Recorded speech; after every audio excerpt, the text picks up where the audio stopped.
stop that. There we go. Let me see. Okay, guys, we are live. For those that are part of the mentoring group, we are changing up a little bit of how we're doing mentoring. You will be getting more videos, you'll be getting different videos and so on and so forth. I'm just sort of getting to grips with everything at the minute. And this is going to go across tonight, Facebook and YouTube. So as you're coming on, if you can take a second, if you can say hi. So that's Steve coming in, Kay coming in, Jason, hiya from Texas, hiya Cindy. Guys, take a second and say hi where you're at. We are going to be talking about, and you saw it from the title, the Watchers and the 15-minute cities. Now I know that the 15-minute cities have been talked about galore. I want to bring this out from a biblical perspective, and I want to go not just talking about what we know as the 15-minute cities, but actually the spirit behind it, the movement behind it, and everything that is happening in the world right now. Just as we're on right now, if you can do me the favor of let me know if you can hear me, see me okay, that it's, let me know it's streaming okay, that there's no hiccups like there were the other week. Hi Kay from Illinois, hiya Cara, hiya Simon, hiya Jason. Yes, 15-minute ghettos, definitely. This, guys, if you take a second, if you like, if you share, if you comment, we are going to look at this, and we're going to look at Isaiah 14 as our main text tonight. But we're going to look at a lot of things that are happening right now in the world. I was just before we came on tonight, I was watching Derek Gilbert, who is on the show on the 26th of March, and I was watching Derek Gilbert's 5 and 10 show, and he was explaining and showing the evidence behind China's involvement in the BLM protests of 2020. Now, I am sure that we are going to be censored, even from the title, because there was already a few issues with me using the title 15-minute cities.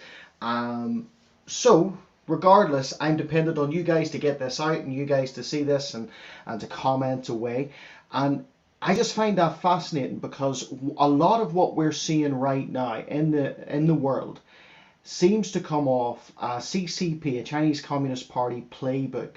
And I would certainly say that what we see in regards to the C40 cities, what we see in regards to a lot of the legislation coming out right now, is in line with that. And to give you a brief overview very quickly, the Chinese system right now is operating off 700 million, no, yeah, 700 million closed, or 7 million, I might have got my figure wrong. That sounds like an awful big figure. Closed circuit TV monitoring systems. I'm sure I have the figure down somewhere. Yep, my first figure was right. So these CCTV, closed circuit TVs monitoring everybody's movement, everybody's tracking, everybody's involvement and what they're saying and what they're doing.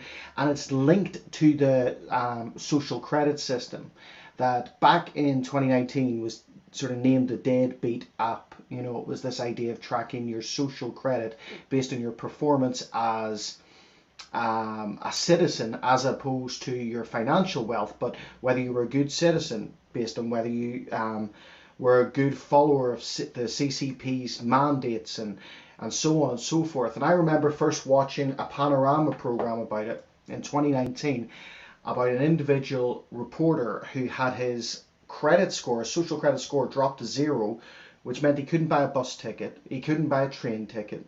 And it was all because he broke a story about an affair someone had in the CCP party. Now, all that aside, you're very welcome, Jason. All that aside, this is all sort of going in the same direction. And whenever the 2020 issue arose, now we've been heavily censored, so I'm trying to be diplomatic about what I say. But whenever the 2020 inject your arm issue arose, and sort of disease issue arose, I remember watching the then Prime Minister of the UK, Boris Johnson, come out, and he was asked how he would model social or track and trace. What system would he use for his track and trace model? And he said it would be a good idea to model it on the social credit system of China. And everybody's sort of playing off this same sort of playbook, the CCP playbook. And so it was very interesting when I was watching Derek Gilbert today that this came up, that the BLM protests, that a lot of the BLM protests were funded by CCP party members or party, people around that party. But there's other things happening in the world right now. We know that in Canada right now, we've been talking about the clampdown on your censorship on social media and your censorship around the world. And we know, for instance, that there's the Irish one, which is the Irish hate speech bill being put into place. And in a, let me see if I brought this up. I didn't. Sorry, excuse me. This in Canada right now, they have the C367 bill being proposed. Now, the C-367 bill is crazy because what it's really directed at, if you read through the lines, it's directed at you and me. It's directed at Bible-believing Christians. Originally there is a hate speech bill already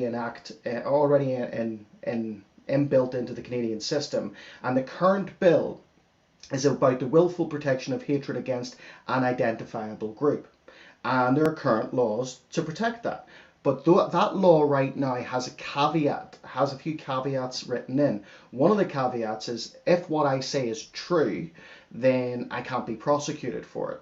Another caveat is if I'm arguing from a religious biblical perspective, I can't be prosecuted for that. However, this is the amendment that is brought in with Bill C-367 in Canada right now that they're looking for, right? They're looking to bring in. This enactment amends the criminal code to eliminate, as a defence against willful promotion of hatred, the fact that a person in good faith expressed or attempted to establish by argument an opinion on a religious subject or an opinion based on a belief in a religious text. And they're looking to remove that caveat. Now, this is, I'm sort of trying to lay the foundation for what we're talking about tonight, because I'm going to show you how the Watchers and the 15-minute cities are directly connected. The Watchers that we talk about in Genesis chapter 6, the Watchers that are behind a lot of the rebellion and the sort of degradation that was brought into mankind and culminated at that time in Genesis chapter 11 at the Tower of Babel. The Watchers under Semiramis, who descended upon Mount Hermon with the other Watchers, and they made an oath to mate with the daughters of men. But also on top of that, if you look at the lineage that continued after that, they made an oath to basically rebel against God and to court the worship of mankind, to court the worship of what Genesis 2:1 calls the earthly host, us, upon to them the heavenly host, the fallen heavenly host. Or as it says in Hebrew, the B'nai Ha Elohim, as it says in Deuteronomy 32 verse 8, the watchers above the nations that watch the nations of men, right? They are directly related to the nations, and I want to show you how they're directly related to the cities, and specifically that the 15-minute C40 city plan is demonic in its entirety. And I want you to look at a few things with me, because the C40 15-minute cities, we can see that there are certain plans within this, right? There are certain plans to bring a lot of different things in, but it dates back.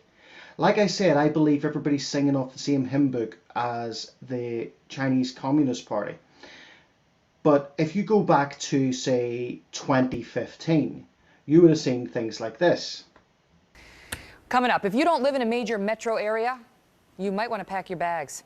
Years ago, moving to the suburbs was a sign that you were making a better life for yourself and your family. But our next guest details a government report suggesting there may be a long-term plan to change all that for you. The effort to, quote, Manhattanize America. Next.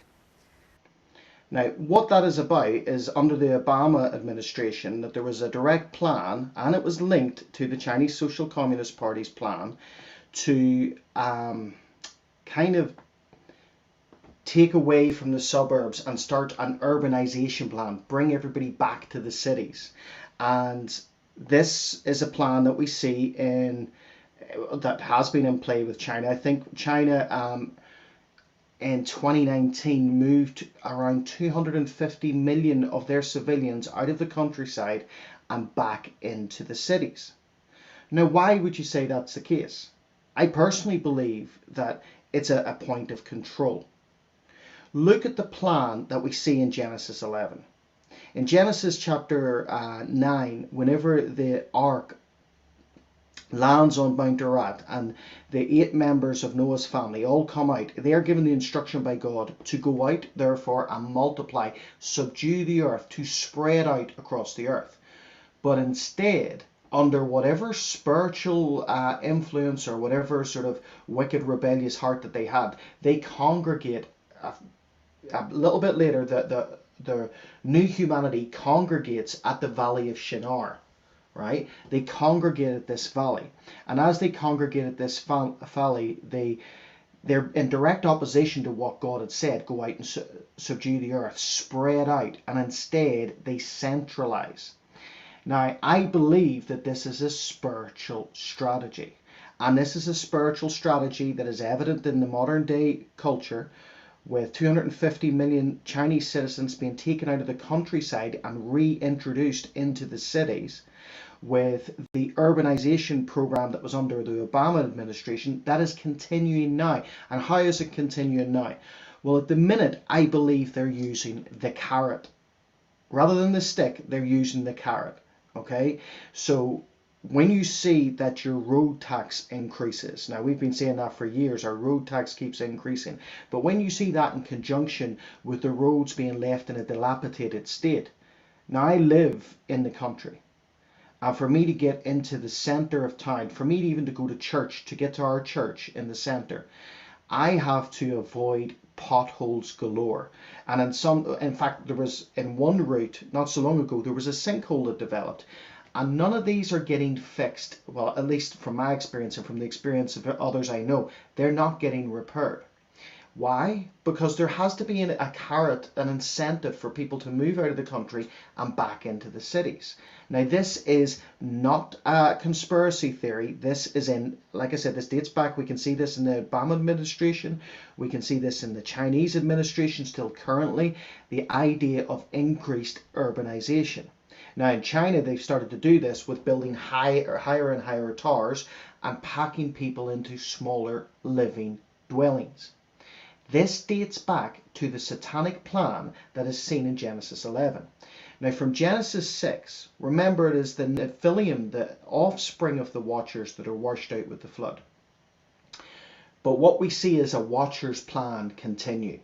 And I'm going to show you that through the Bible, but a Watcher's plan continue in the Genesis 11 approach. And the Genesis 11 approach, Nimrod, I believe, provoked by the enemy, and he is provoked at this stage. He believes he's channeling Marduk, who we know is a representation of Satan, and they build this tower, and they build this tower as a ziggurat or an observatorium and a place, a portal, a meeting place between humanity and the gods. Now this is directly trying to rip off what God has already put in place. God ordained the mountain as a meeting place between man and God. If you read Ezekiel 28, you know that Eden was a place in the mountain. And we know that Lucifer walked in Eden, and we know that Lucifer walked in the mountain of God. I hope everybody's still with me. If you look at Moses, Moses met God in Mount Sinai. If you look at Elijah, he met God Mount Horeb. If you look at the fallen, the Watchers, they try and copy and mimic this at Mount Hermon. And we know that in Matthew 17, Jesus walks up Mount Hermon, makes a show of them, shows up and reverses everything whenever the voice of the Father comes out and says, "This is my Son, hear him." But when you understand that this is a strategy, and what Genesis 11 is the attempt of making a man-made structure that is like a tower, like a mountain, as a meeting place, not with God with Yahweh, but the council of fallen angels, the council of gods known as the B'nai Elohim, that is mentioned in Psalm 82 as ruling man in wickedness. And if you can understand as a spiritual principle, God says go out and subdue the earth. Even in Matthew 28 he says, go ye therefore make disciples of all nations, baptized in the name of the Father, the Son, and the Holy Spirit. Well, in the direct contradiction to that, globalism, centralization, and the clampdown of control is a plan and a strategy from well, it's a satanic strategy. It's a plan in that way. Is everybody with me on this so far? Right? Is everybody getting this? So whenever you hear the phrase like build back better and all of that, I saw someone coin this recently as build back Babel, because that is exactly where we're going, and that's what's happening. And when you look at what is happening in the cities and the idea and the sort of plan behind C40 cities, it is not for the benefit of mankind, but it is centered around one ideology. And the ideology is Gaia worship, world worship, climate worship. Now, if you take that in correlation with what Romans 1 says, in Romans 1 and verse 25, it says that they will forsake, they have forsaken, let me say, the truth of God for a lie. They have exchanged the truth about God for a lie and worshipped and served the created things rather than the Creator, who is forever praised. I think that's an NIV one. It should say worship worship the creature or the created thing rather than the Creator. In other words, worshiping the world, or as you hear it coined, the universe. And in fact, let me just show you this very quickly before we go on. This is a piece of artwork that whenever you type in 15-minute cities and go to the C40 cities website, this is from their actual website, this is a bit of artwork that they use. Now that's C40 cities, that concentric circle, that relates to something else. And we've heard me talk about this recently. Let me just add it in here. What I've been talking about recently, that the swirls that you quite often see here, let me just see if this will move. The swirls that you see here are seen in all ancient cultures, and they're a representation. Let me just transition this, if it works. This is from here. This is from Newgrange down. I don't know how to remove that now. Let me just remove. There we go. Yeah. So this is from Newgrange, and you'll see those swirls on that. Those swirls are representation of worshipping the universe. How do I know that? Because the same swirl appears in our cosmos. It is the Milky Way. It's worshipping creation rather than the Creator. This goes back to Egypt. In ancient Egypt, this same swirl appeared. And in ancient Egypt, they used to worship the creation rather than the Creator. They had Nut, the sky goddess, or the Queen of Heaven, that we know is also seen in Genesis 11 under the title Semiramis. So it is all connected. But to understand that this is the same strategy being played out, and we will see this within the C40 cities, or the 15-minute cities. If you hear me use C40 and 15-minute interchangeably, they're the same thing.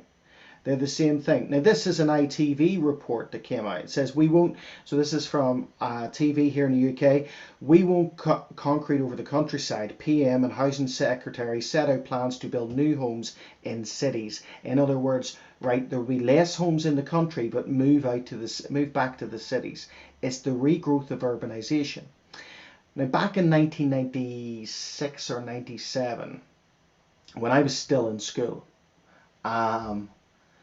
I remember I was in my final year of school before I went to university, and they'd taken the top students from all the grammar schools in Belfast in Northern Ireland, and what they'd done is they put us on a bus and they sent us around the city to all the top businesses, to all these top places to observe like future careers and all of this.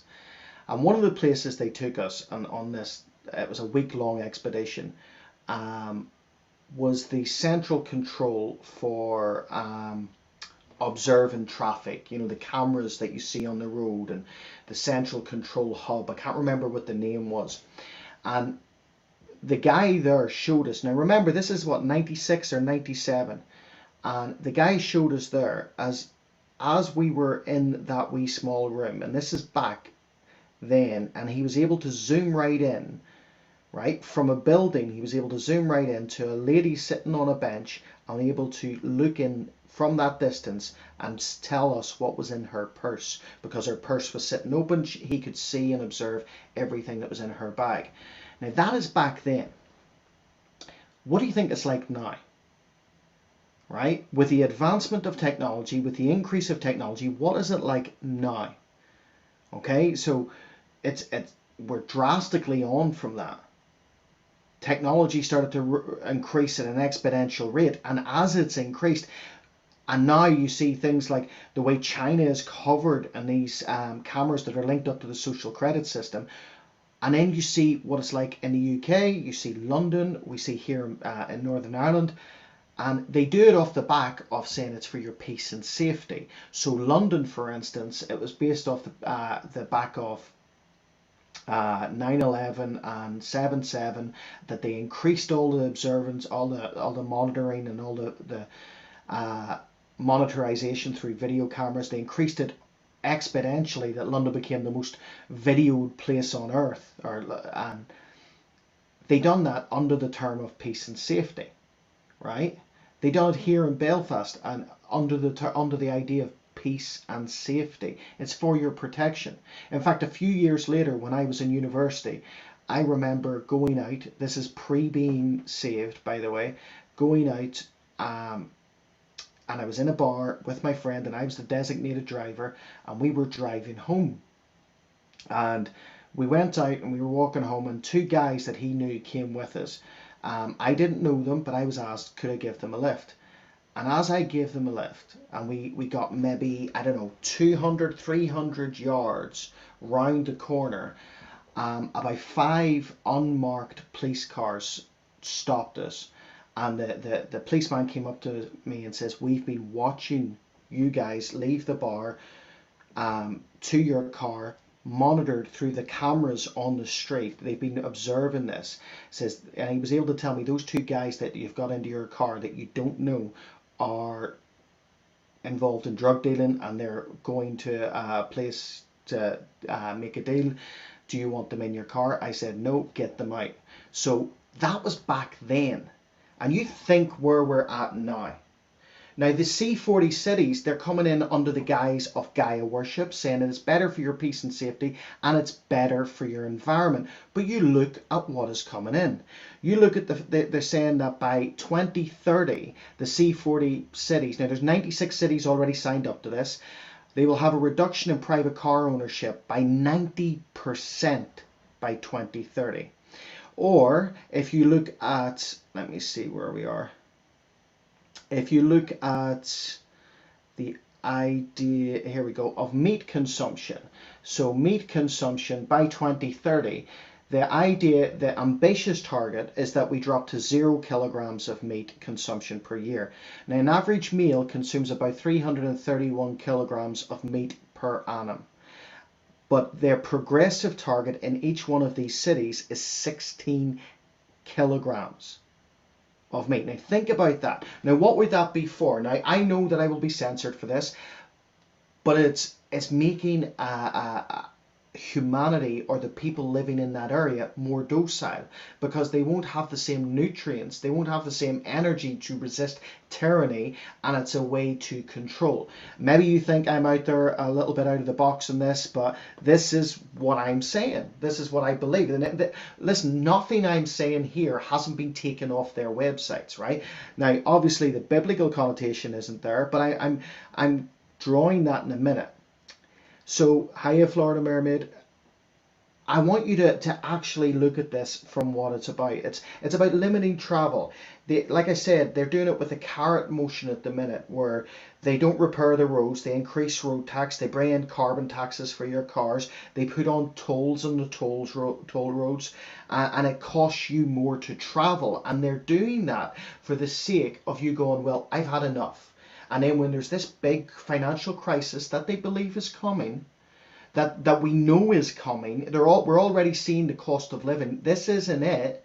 It is going to exponentially rise because we need a black swan moment to move to central bank digital currencies, and we are seeing the world go in that direction.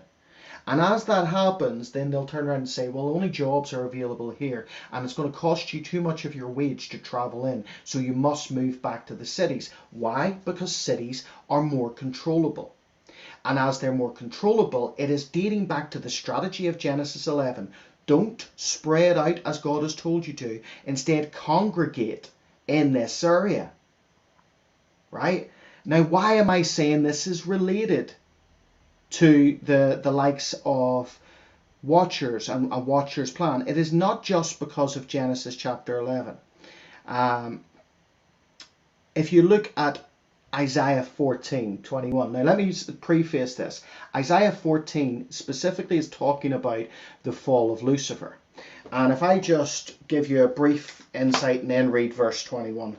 So the fall of Lucifer in Isaiah 14. How you have fallen from heaven, O Lucifer, son of the morning, how you are cut down to the ground, you who weakened the nations. For you have said in your heart, I will ascend into heaven, I will exalt my throne above the stars of God. I will also sit on the mount of congregation on the farthest side of the north. We talked about that on Sunday. I will ascend above the heights of the clouds. I will be like the Most High. Yet you shall be brought down to Sheol, to the depths, to the lowest depths of the pit. Now if you go then to verse 21, where we're at here. Prepare slaughter for his children. Now who is he? Well, he in this case is Lucifer, or Lucifer is also more of a title, like Satan is a title. We don't say Satan is the name of the devil. It's Ha-Satan. It means the Satan. But Lucifer means the light bearer, which is a little bit like how we would qualify a seraphim, the fiery ones. So it could also be in reference to Semieza, as in who is the deceiver here, who is the Ha-Satan. Prepare slaughter for his children, because of the iniquity of their fathers, lest they rise up and possess the land, and fill the face of the world with cities. Now that seems peculiar, right? What is wrong with filling the face of the world with cities? I come from a city. Most of you guys have probably come from a city. But what's wrong with filling the face of the world with cities? Well, cities are centralized. Cities are controllable. Now, listen, there are God-inspired, God-ordained cities. We know there's 48 Levitical cities. There's 6 cities of refuge, and all of that. And we'll be talking about that tomorrow. But why is it seen as such a worrisome threat that they fill the face of the world with the cities? And who is he talking about? The seed or the offspring of the one that is mentioned in this, the main deceiver, Lucifer, right? Now, as that's the case, I want to tell you what this actually means. So if we go to the Hebrew word for city, now the Hebrew word for city is ayar, okay, and it is named in this term as ayar because ayar describes protection, walls, being surrounded by walls, and protection. It is always under the guise of, again, those two words, peace and safety. Now, ayar means city, but get this, right? When we talk about the ones that are being talked about in Isaiah 14, in Genesis 11 and Genesis 6, and I believe that it is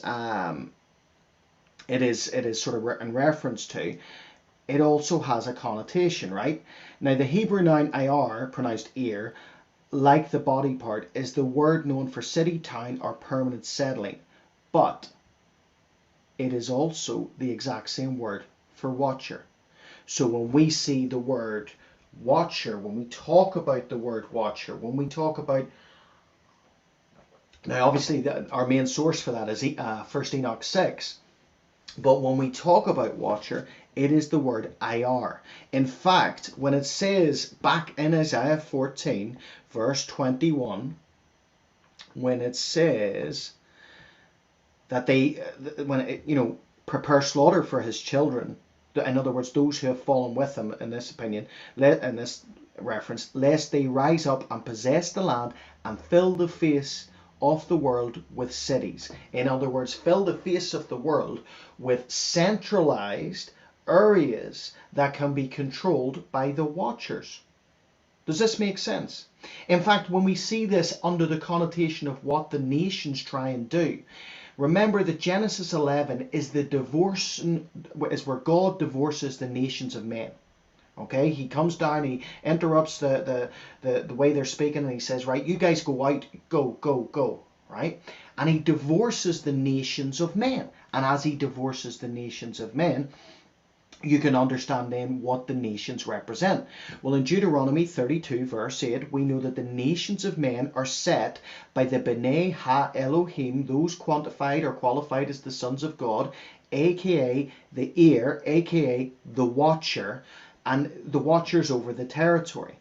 And what do they try and do? They try and congregate in cities, a little bit like the replication of Genesis 11. And by the way, this is no slant on city living. It is trying to understand the end time satanic strategy. That there is an end time move by those in power that I believe are influenced, sometimes unknowingly, sometimes willingly, by spirits behind them, to bring people out of the, borderlands, those outside of the territories of control, and bring them back into a place in which they can be controlled and easily controlled. Okay? So, guys, if this is making sense, please let me know. Right? Just hit 1, or if it's not, then I'll try and make it a bit clearer.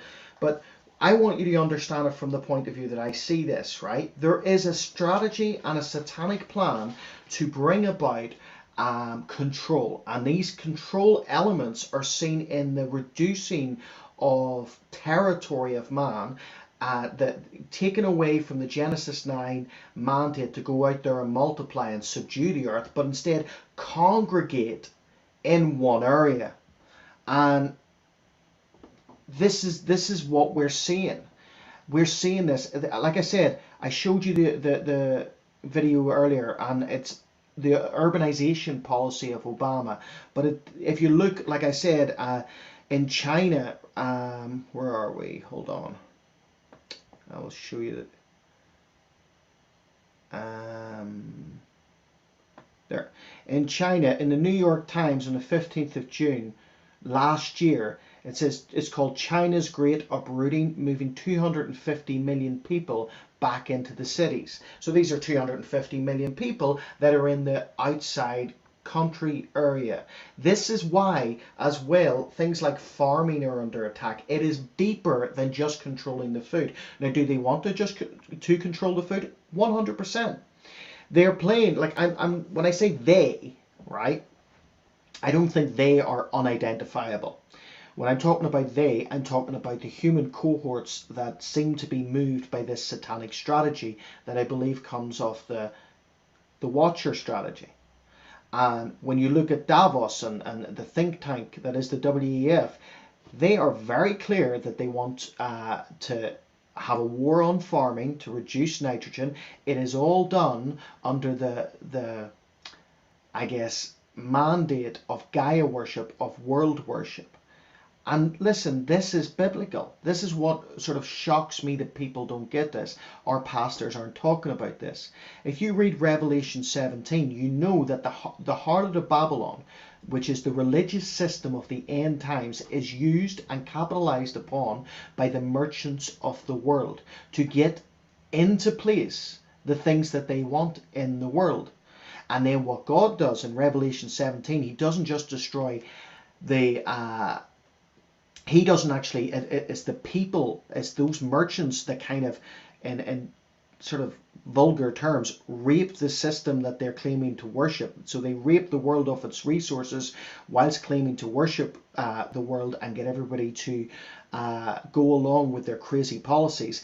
And in Revelation 11, then God comes along and destroys the city of Babylon, the merchant city, and the merchants cry out because great Babylon has been destroyed.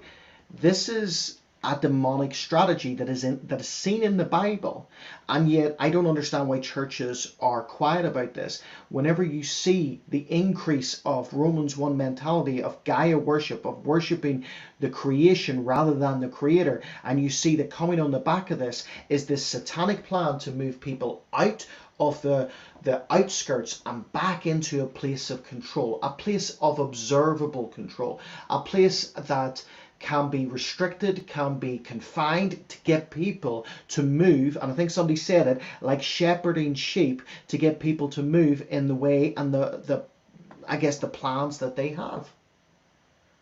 And we are at such a precipice this. If you look at this, right, like, I don't know how much longer the likes of myself and those that come on with me, such as Pete Garcia and so on, who's on next week as well, I don't know how long we will be able to sort of talk on certain platforms, because the growth of censorship. Remember that the WEF, World Economic Forum, came out this year, and their number one, I guess, threat to the world was misinformation. Now, it's not misinformation, it's alternative information to the narrative that they're bringing. So if I'm coming out and I'm saying the truth of the scripture, the truth of the word, well, they're not going along with that.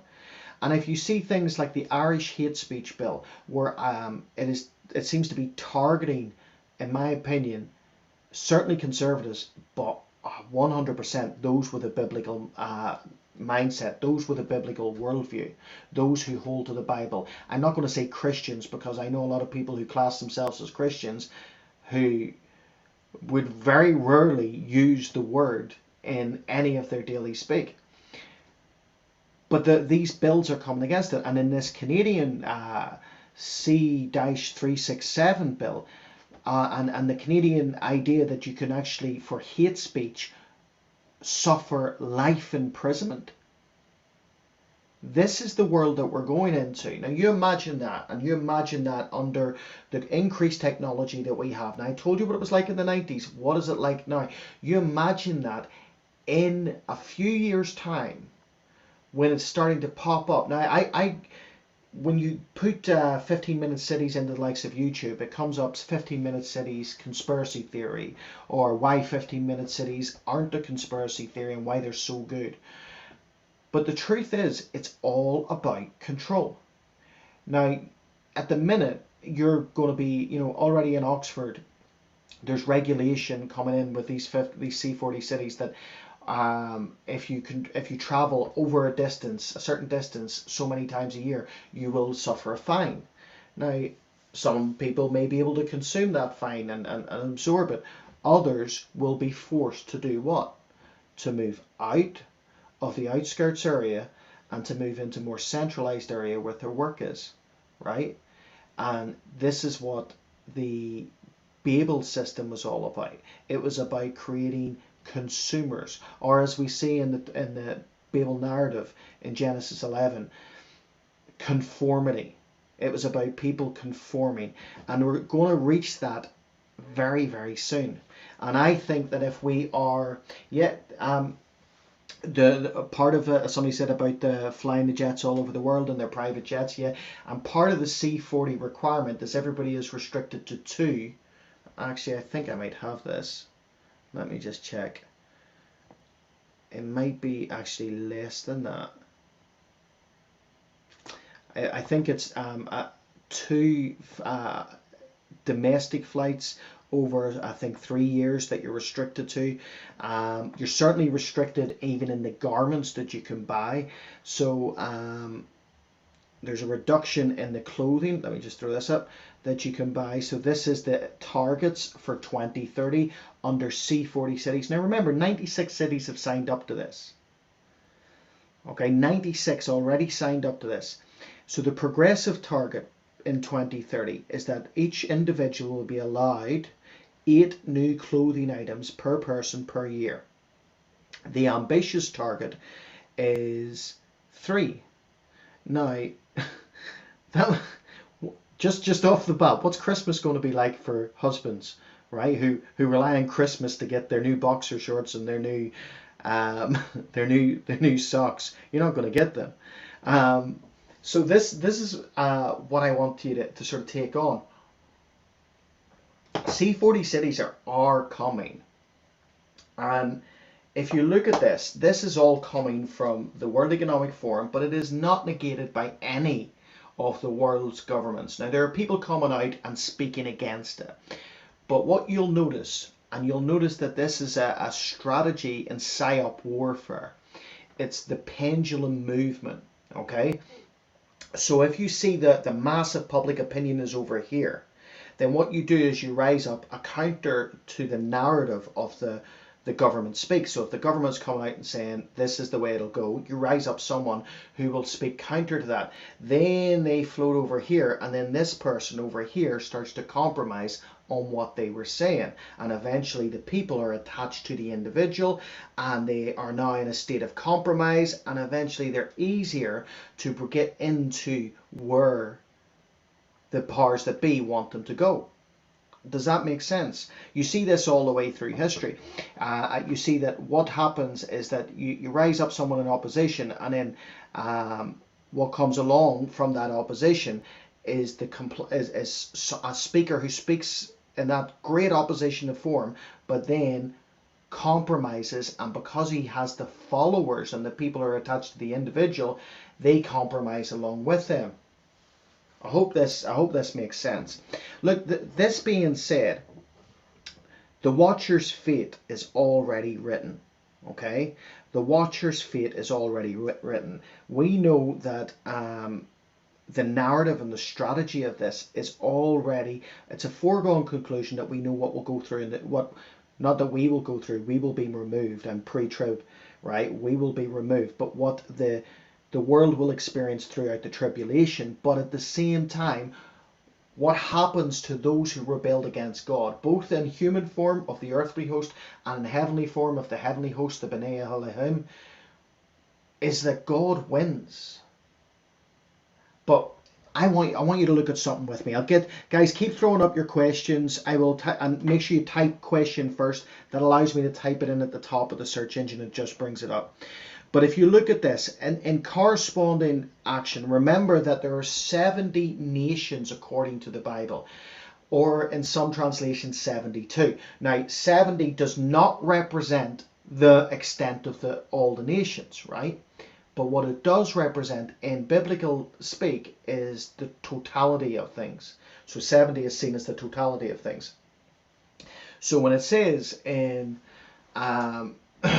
Deuteronomy 32 that these spirits, these watchers, are given watch over these nations, and we know in Genesis 11 that God has divorced these nations, and we know that there are 70 in Genesis chapter 10 in the table of nations that are talked about, then we see that Jesus, when he shows up in Luke chapter 10, and he has this sort of ordaining moment where he ordains his followers, and he sends them out, right? How many does he send out? 70.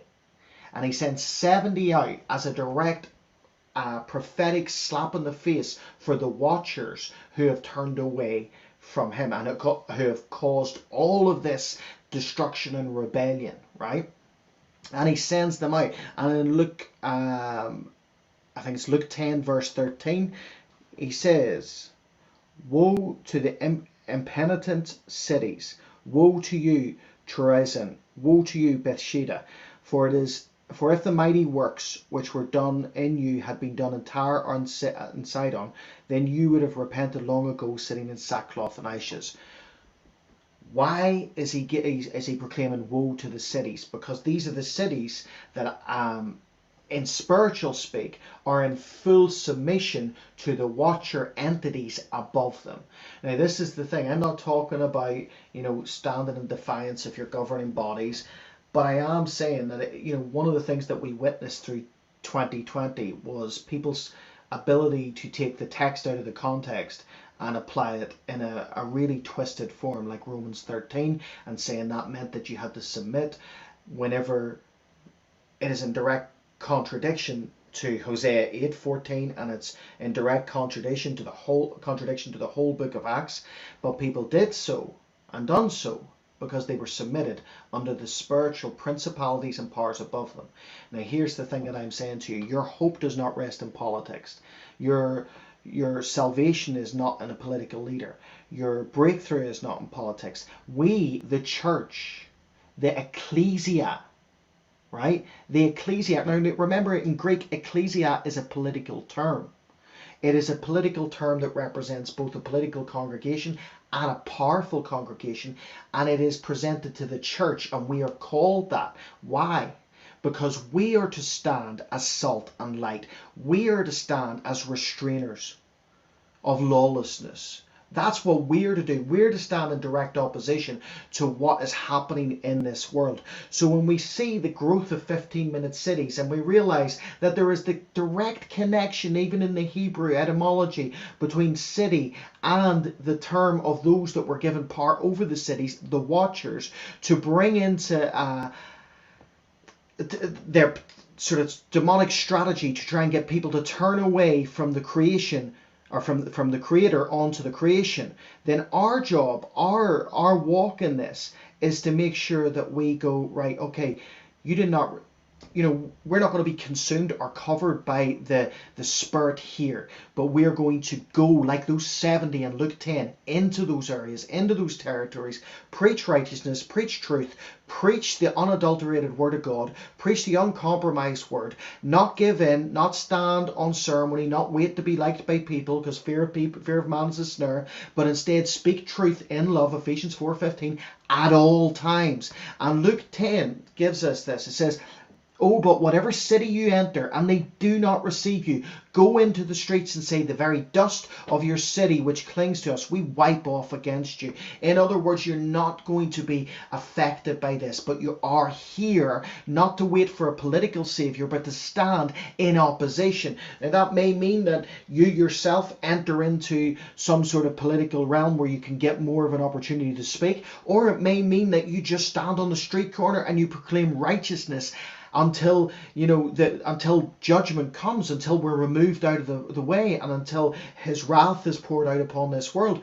We have got to realize that we're right bang in the middle of the demonic strategy that is playing out, and the church, I'm telling you, the church cannot afford to just go, oh, 15-minute cities, oh, that just sounds like, you know what, it's probably good for the environment, we'll go along with it and all of this. No, understand, it's a satanic strategy. It's a satanic strategy. So let me just look at a few questions here, if I can see them. Hold on. Ooh. Okay, question. How do you think, this is from Cindy, how do you think they will make people in rural areas to move? Eminent domain. Well, look, in truth, they're using the carrot, okay? Like I said, they're increasing costs of travel. Now, I don't know what it's like in Texas, but certainly here in the UK, we're seeing roads not fixed. We're seeing increase in road tax, increase in carbon tax. We're seeing an increase in the cost of fuel. So that at this point, the main provocation for someone moving from an area in the suburbs or even an area in the outskirts in the country back to the city is because that's where the jobs are. And as such, you're seeing this in correlation with AI. AI will take so many jobs that people will be hungry for the jobs, and therefore people are going to go, well, look, there's no money and it's costing me so much to travel from A to B, I'm going to move back. On top of that, there are other strategies.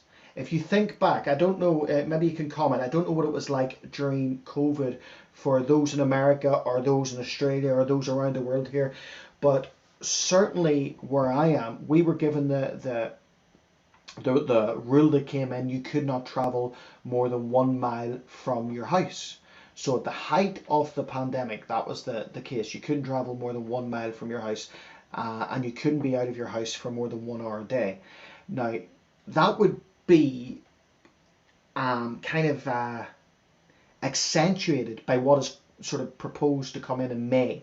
So in May, the final amendments should be agreed on for, and the amendments that they're agreeing on are not good for the WHO pandemic treaty. Now, if something like that happens, then that means that all of that power gets handed over to an unelected, untaxed body, and the minute there is because even within the WHO pandemic treaty, if it is not just, it doesn't have to be a pandemic, it can be the threat of a pandemic.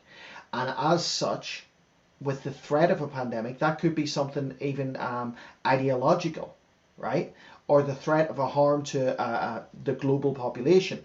They can shut down and lock down. And if that is the case, then they're creating a necessity for you to be next to the place in which you receive your wage or your salary from. Now, I don't want anybody at all to worry about this, okay? I want you to be aware of this. I want you to be, those in the UK will know this, the Citizen Smith, right? The guy who stands and proclaims, gives a fist to power, and just sort of says no. Now, this is the thing, like, we all were restricted in major ways during the pandemic, okay?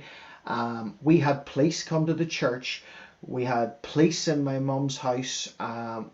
When my sister visited my dad, and she was down as his carer, and my sister visited his dad, that wasn't allowed, so the police were called. They went through with their body cams into the house and so on. All of that happened, and people thought that would never happen. But now what's happening this year, that people are, not everybody, like certainly the community that we have on here, the guests that I have on here, are not silent about this, but a lot of people are silent about this. What is happening this year with the signing over of sovereign powers to an unelected, untaxed body, and those powers are crazy. The power to shut down and censor people on social media as well if it goes against the narrative of the WHO. Now, all of this being said, this is where we're at. So I personally believe that they have more than enough in their arsenal to do that. Cindy's got another question. So we know this is happening and coming, so what does it mean for us as the remnant? What do we do with this information? The truth is, you wake people up. William Federer, I heard say once before, the historian, say that in times of crisis, people turn to Christ. And in fact, you can see this. People talk about a great awakening. If you go back to the Franco-Indian War, the first Great Awakening happened off the back of that war. One of the most bloody wars in American history happened off the back of that. Now, it is not to say, oh, well, you use the darkness, but at the same time, we're watchmen, so we say, look at what's happening around you. Do you know in the times of shaking, there is only one that we hold on to? Hebrews 12:26 tells you that the world will be shaken, the earth and the heavens, and as that is happening, hold on to that which is permanent. And that which is permanent has a name, and his name is Yeshua. His name is Jesus. He's who we hold on to. And in that, we don't lose hope. And in fact, listen, you have to realize the West has been so, I guess, gifted in the sense that they haven't had the persecution that many churches around the world have had. But we will experience persecution. We won't experience the Great Tribulation. It could be that the culmination of all of these things happens throughout the Great Tribulation. But if you witness to people now and you tell them that this is happening, this is coming, this is a satanic strategy, and they don't listen to you now, it could be that they're a part of the great revival, the biggest revival the world will ever see, that will happen in the midst of the tribulation. And it could be that you have sown something into them for them to take unawares. Or it could be that they go, yes, I recognize this right now. And we find this, we find this when we witness to people on outreach. People who are unsaved, unchurched, recognize the time that we're in. The amount of times I've had people say to me, and they say, they confess that they don't believe in God, but they'll go, is this end times? It is end times, isn't it? And I'm like, yeah. So if it's end times, hold on to him who brings victory. Hold on to him who is our hope. The truth of this is that this is not something for us to be afraid of. All of this, the same with saying, if I see a bus hurtling towards you, my job is to tell you that bus is coming for you to jump out of the way with. Now, I do believe, and I'll talk about this tomorrow, so tune in tomorrow, I do believe as well that God brings places of refuge to people who are subservient to him. The truth in all of this, if this did happen pre-tribulation, we're not to be subservient to this. And even the World Economic Forum's plan talks about outliers, those who lie, and as in lay, outside of the cities. You know, and what they see is those who are outside of society. As for me, I'm happy to be one of those. I don't mind being outside society. I don't mind finding alternative ways to make money and alternative ways to trade. I do not want to be part of a system that is being built for the emergence of the beast. So I hope that makes sense for you. Let me know if it did or if it didn't. Question, Gary, do you agree that the scriptures will be erased from Google as the Holy Bible being a threat to hate speech? It's already being taken in out of schools, hospitals, hotels, etc. Yes, I 100% do.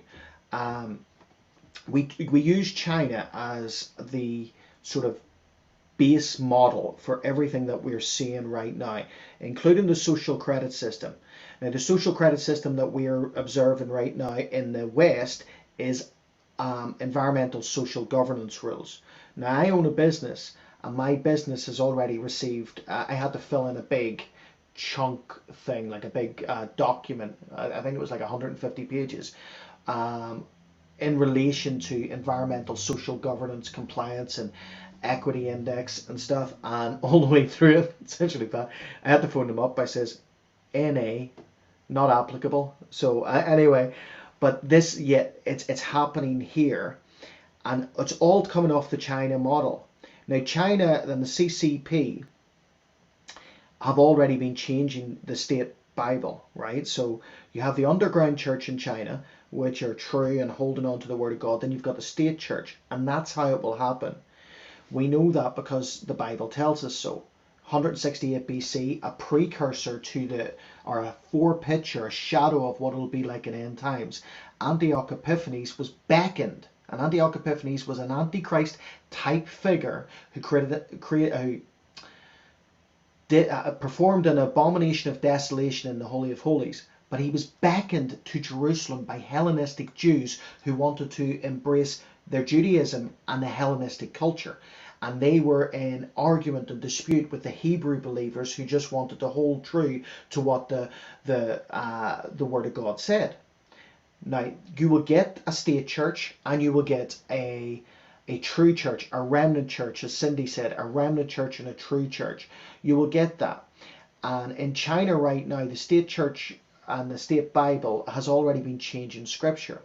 John chapter 8, I think it is, the woman of adultery who is brought by the Pharisees and cast down before Jesus. And Jesus gets down and draws in writes in the sand. And we know that the scripture says that Jesus stands up and says, "He who is without sin cast the first stone." And they all drop their stones and leave. And then he says, "You're forgiven, go and sin no more," to the woman. Well, the Chinese version of John chapter 8 in the Bible that they've rewritten says that Jesus picks up a stone and stones the woman to death. So already that's happening. And yes, scripture is under attack. That's why I think it's very useful. Well, listen, I don't know how many Bibles I've actually got here. This is a great one. This is a Hebrew Bible. But it's there. You need to have your Bibles here. Let me just see if I can move this down. Question. Here in the US, there are definitely people who will not comply with any new restrictions. Do you see more people resisting it in the UK? Yeah. So this is from Florida Mermaid. I do believe that there will be resistance, and I don't believe that the resistance will be totally from the church. So like I said, I believe there will be a state church and a remnant church, and I believe we see that now. I believe that COVID brought that to the fore. We're seeing a state church and a remnant church. But at the same time, in terms of resisting, I don't believe it'll just be the church. I believe that we're seeing people who are resisting tyranny regardless. There are protests all the way around the world. But understand as well that it doesn't take... This is why city rule is needed. This is why 15-minute cities and C40 cities are needed. If you have hundreds of millions of cameras positioned around a city, and you get that urbanization movement to move people back to the cities, then it doesn't take the mass populace to control the minority. The minority can control the mass. You look at places around the world that are famous for spying, like Iran. It is the minority, the Shiite government, that are in rule of the Sunni population. And they do so because they have got the control, they've got the cameras, they've got the surveillance equipment, and then they've got the means for implementation. So in terms of your question, Florida, whenever you look at this, it will be a case of trying, first of all, to move people back. That urbanization movement that's been happening in China, that's been happening in certain places around the world, it'll be, and it still at the carrot stage, in my opinion, it'll be that, and then it'll be increased control. I think COVID was a test run for this, and they found that, this person who spoke against it, this person who done this, well, their cards are marked. They're marked as trouble people. This is why you saw certain laws come in off the back of this. We saw laws to protest being affected off the back of the pandemic, right? So in the UK, there were the laws to protest were being brought in that were 2 or 3 gather. If they gather, they don't have to be noisy, they don't have to be violent. Because they have gathered, they can still be broken up. Now that was the law that was being brought in. I know it went to the House of Commons, then it had the House of Lords, and then there were amendments and so on. But there's a law similar to that, I forgot the name of it, being proposed and going through the system in America right now. And again, it's about shutting down the right to protest.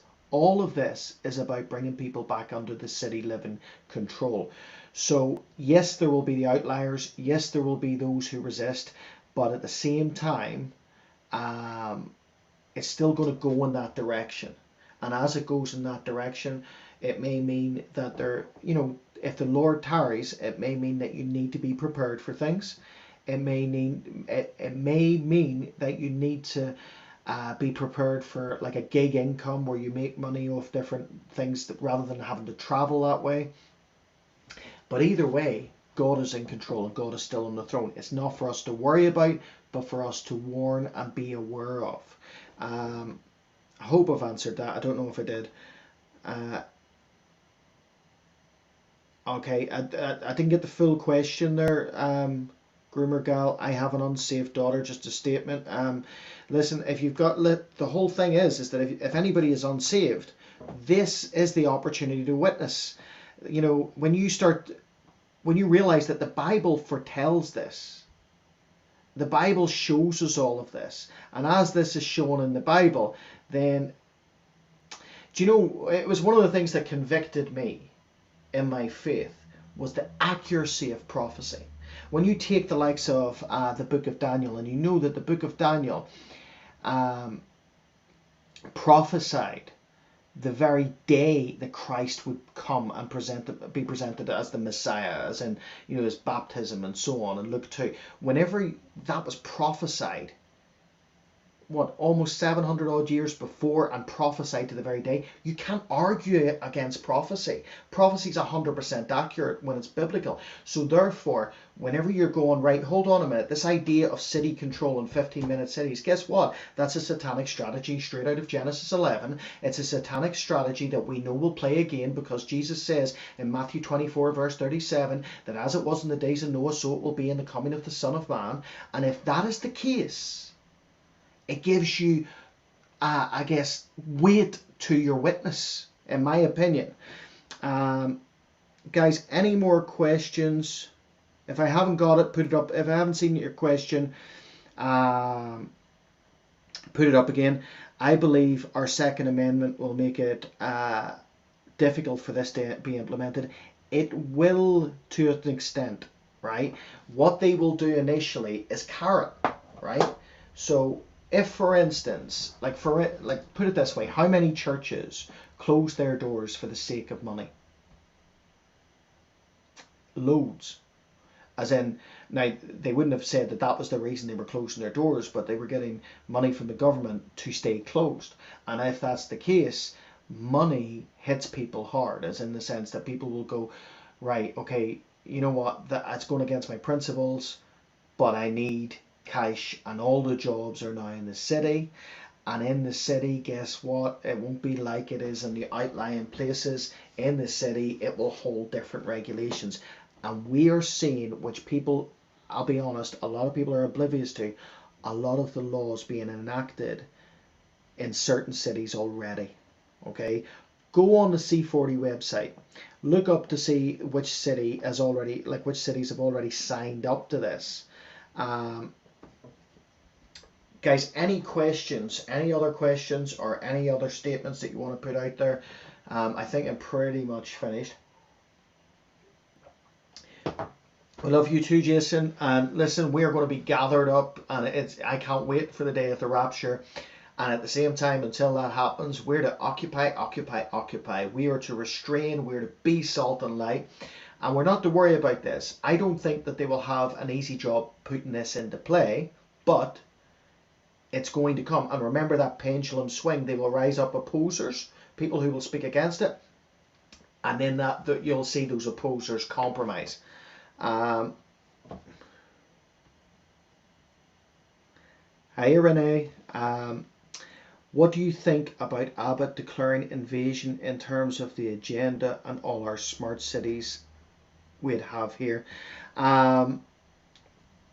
Can you sort of expand on that a little bit? As in, I know you're asking me what I think, but you bring up a good. Just expand on it a little bit, Renee. Just exactly what you're asking me. To be perfectly honest, I want to hit on the smart cities very quickly, because this is how a lot of this is implemented. We know that there was a law here very, very recently that they tried to enact to make. And it was brought out. I don't know if it's fully implemented. I don't think it is yet. But the idea of forcible entry into your house here to install smart meters. Again, it's all about I guess not just observing, but surveilling. Surveilling's the correct word there. So. Invasion of all illegals entering. I get you. I get you. Thank you, Cindy, for clarifying that. Yeah.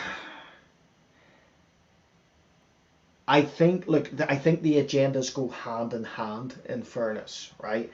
I do think that there is now the open borders idea. Is something that is biblical. It is something that is biblical in the sense that it is a satanic strategy of open borders. God created nations, He created borders, and if you see the satanic strategy of Deuteronomy 32:8 continue, when you start, it's one of the ways we know that we're at the time in the season that we're at, when you see that these B'nai Elohim were given territory to govern, and when they start to coincide and globalize and those territories start to mesh, you know that it's a satanic strategy of globalization at play. I do believe, I have to be very careful about what I say here, right? Sorry, Renee. I was going to stream to Rumble tonight as well, but it took me too long to set up. But in terms of invasion and people crossing the borders, we're having it here as well, because Northern Ireland is kind of unique in the sense that we're the gateway to Europe from, or gateway to the UK from Europe, and we're having people come just straight across, just flood in. I do believe there's an agenda. I have to be very careful. I do not want to be struck off. I do believe there's an agenda. I do believe that if you look at the ages of people coming in, and you look as well at certain things being implemented, and listen, I think it's bigger than we think, right? I think it's not just a case of people being brought in across the borders from war-torn areas or from other areas and being given, like they are here, like £5,000 for coming in and so on, and all that sort of stuff. It's not just about that. It is about the breakdown of culture. So, for instance, here is a Christian country. Now, it's a Christian country that is getting more and more unchristian by the minute. And it is getting more, like, for the first time, I know comments are coming in quick and fast here, but for the first time in my life, because Northern Ireland, it's Protestant Catholic, it's Protestant or Catholic, it's Protestant or Catholic. That's the way it's been. For the first time in my life, I was shown a picture from a local market in which they had a big picture of a guy in a turban, and it says "The Real Messiah," and it was an Islamic website and an Islamic outreach. Now that is crazy for, if anybody, like, for those from here, that is crazy for this country. This country that was steeped in terrorism because we saw a mixed marriage as someone who was Protestant and someone who was Catholic getting together, right? That was classed as a mixed marriage because it was so, but over here, that's crazy.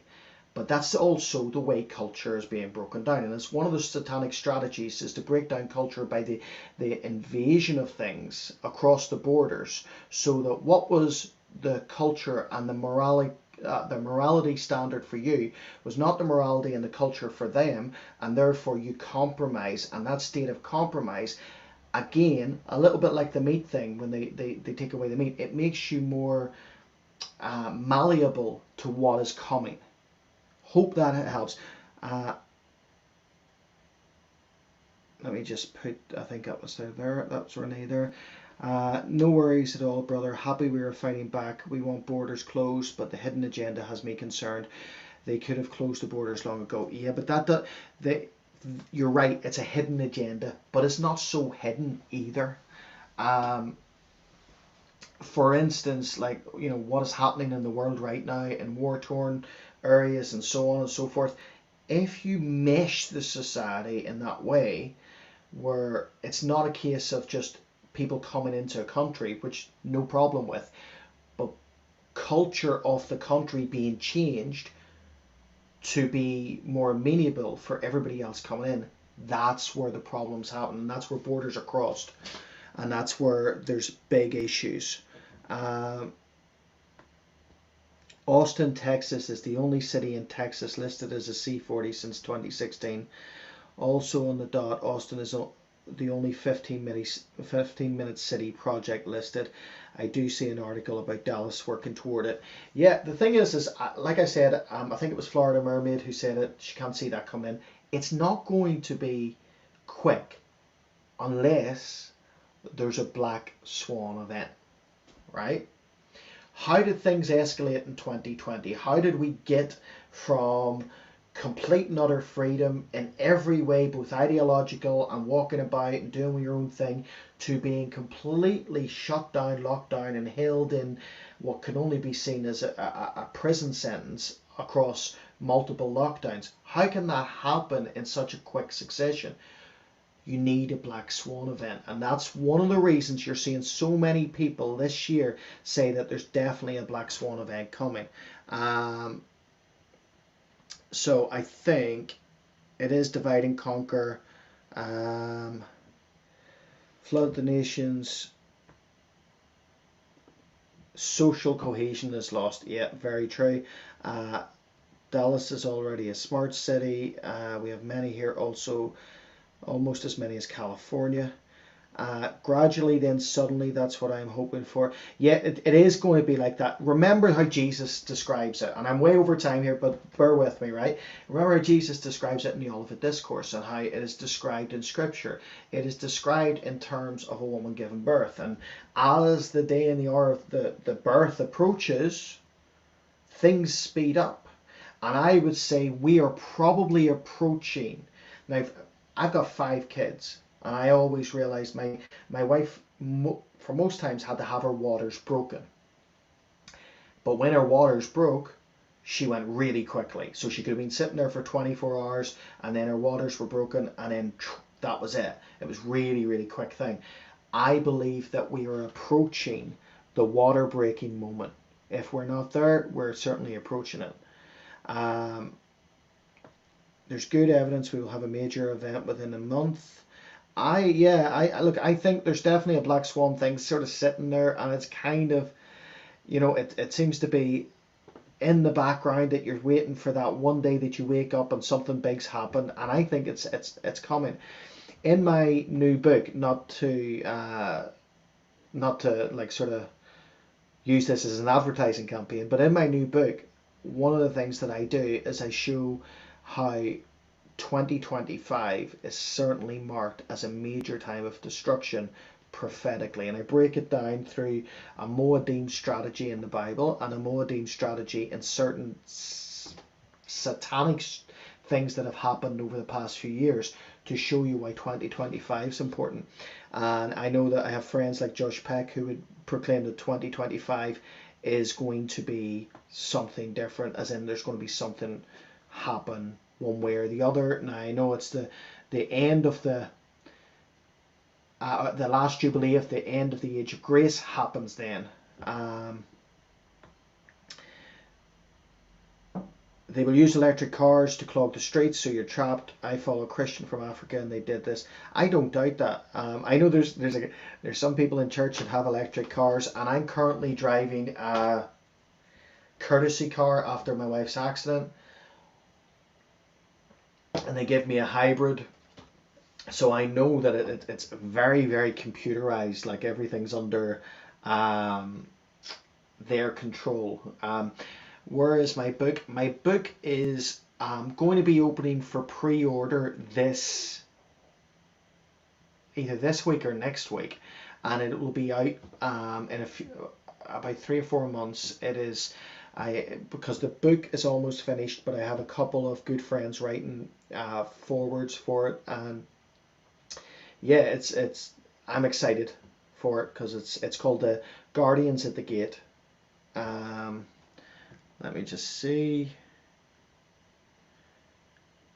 This is a daily report. There's a pattern. Every weekend here, I'd rather get a donkey than an electric car. Very good. Yeah. Do you know what? There's donkeys near me, so it's. To be honest, I've said before, a horse and cart, I wouldn't be against that. We live in a small fishing village, and you'll see horses occasionally on the road in front of us, but you'll see them at the beach too, which is just in front of us as well. And it's lovely. I don't know if I can horse ride anymore, but I'll try. Guys, I'm gonna love yous and leave yous. Yeah, I'll tell you, for those who are interested in the book will, the book is almost complete, and then we've got a couple of friends writing certain wee chunks for it. But it's I'm happy with what is in it, and there's an awful lot of information in it. So that will be out, I think, September, but if you pre-order, you can receive it in August. And the pre-order, let me just put it in here. I don't know if it's on the page yet, but you can probably have a look.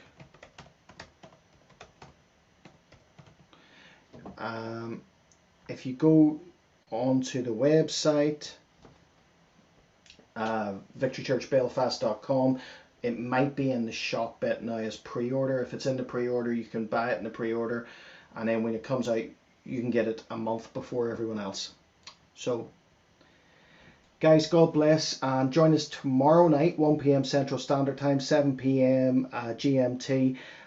We will be looking at the book of Exodus, and we will be talking about capital punishment. We'll be talking about cities of refuge. We'll be talking about the Levitical cities, and we'll be talking about all that sort of stuff. And then we've got some recorded interviews coming out soon, but also next week, 20th, which I think is the Wednesday, I am on with Pete Garcia on here, and then on the 26th we have Derek Gilbert, and on the 28th we have Mondo Gonzalez. I think that's right. So guys, God bless.